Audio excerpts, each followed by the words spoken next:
The mortuary prep room hums with refrigeration, a mechanical lullaby that soothes me in ways my own world's silence never did. I stand beneath surgical lights, gloved hands resting on either side of the draped form.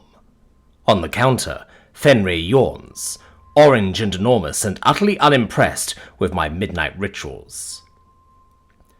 "They are funny things, humans," I murmur into my recorder. "So serious in life about their layers.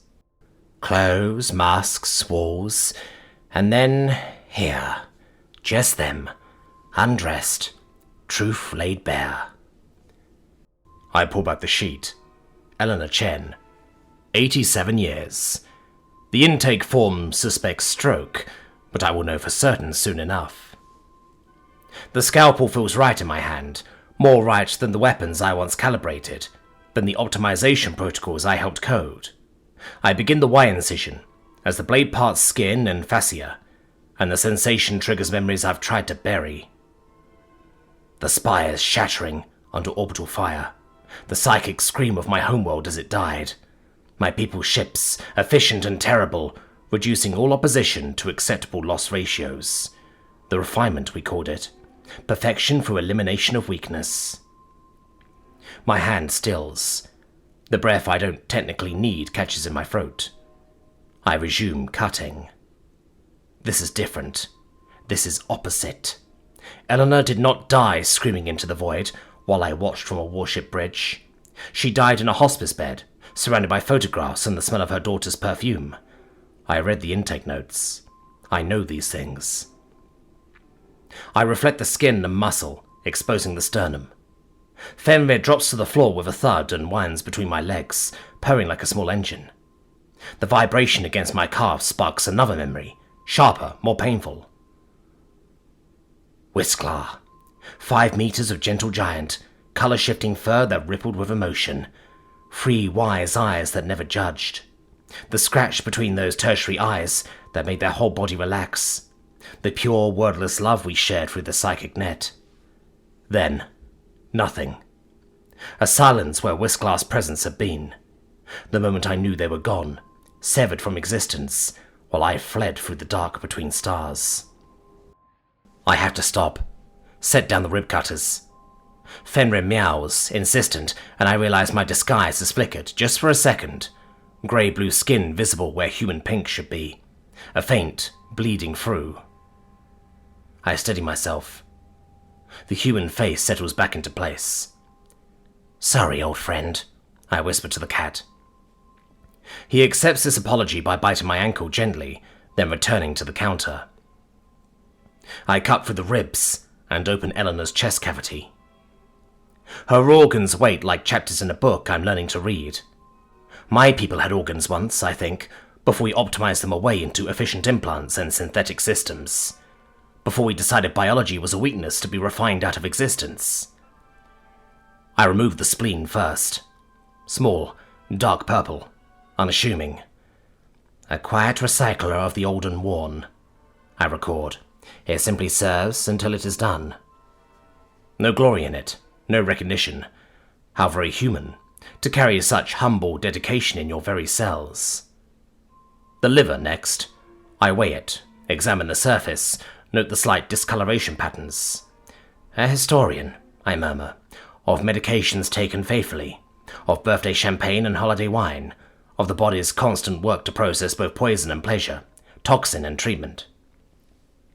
This organ filtered 87 years of Eleanor's choices, her celebrations, her survivals. It is a map of a life lived without apology. Her lungs are smaller than I expect, slightly fibrotic. Age and perhaps some environmental exposure. I hold them carefully. "These breathed the air of a world they loved," I say softly.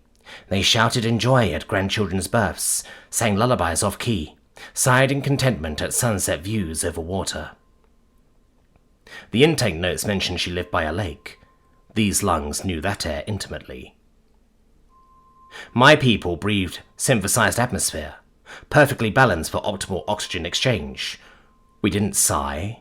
We didn't sing. We didn't survive. Finally, I remove Eleanor's heart. It sits in my palm, heavier with meaning than mass. I examine it under magnification, noting the slight left ventricular thickening, old microscopic scarring, the way the vessels show both damage and remarkable healing. You did not die of a broken heart, I tell her, though she cannot hear. You died with a heart that was tirelessly, resiliently full. The cause was stroke, yes.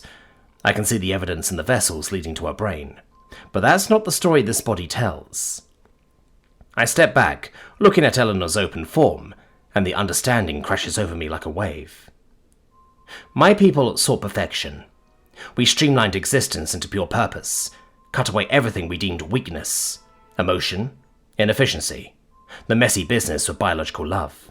We called it the refinement. We thought we were evolving. We only refined ourselves into dust.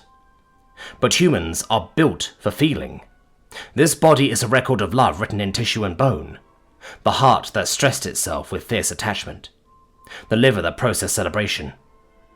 The lungs that tightened with grief and expanded with joy. Every scar, every imperfection, every sign of repair and wear is proof of a life lived, not optimized. You are not efficient. You are alive. This is not an autopsy. I record, slowly, carefully. Not really. It is a loving death. To see, to know, to honor the entirety of a story. Fenrir jumps onto the table, sniffing curiously. He butts his massive head against my still-gloved hand, purring. My disguise flickers again, then steadies. I don't flinch this time. Let him see. He already knows what I am anyway. Cats always know. I return Eleanor's organs, arranged with care. I suture with the precision of a restorer, not a dismantler. My official report will cite the stroke, the age, the clinical facts. But my personal recording ends differently. Subject, Eleanor Chen. Cause of cessation, terminal completion of a human lifespan. I pause, choosing my words with the care of a refugee who has finally learned the language. I turn off the recorder, pick up Fenrir, who allows this indignity with princely tolerance. Turn off the light, leaving Eleanor in dignified darkness. I am not a refugee hiding in a morgue anymore. I am a student, a keeper of stories, a being who has learned that the opposite of death is not merely survival, it is this messy, inefficient, absolutely beautiful act of loving so fiercely that it marks your very cells. Whisklar is gone. My home is gone. My people chose refinement over life, and now they are gone too. But I am here, and every night in this quiet room, the dead teach me how to live.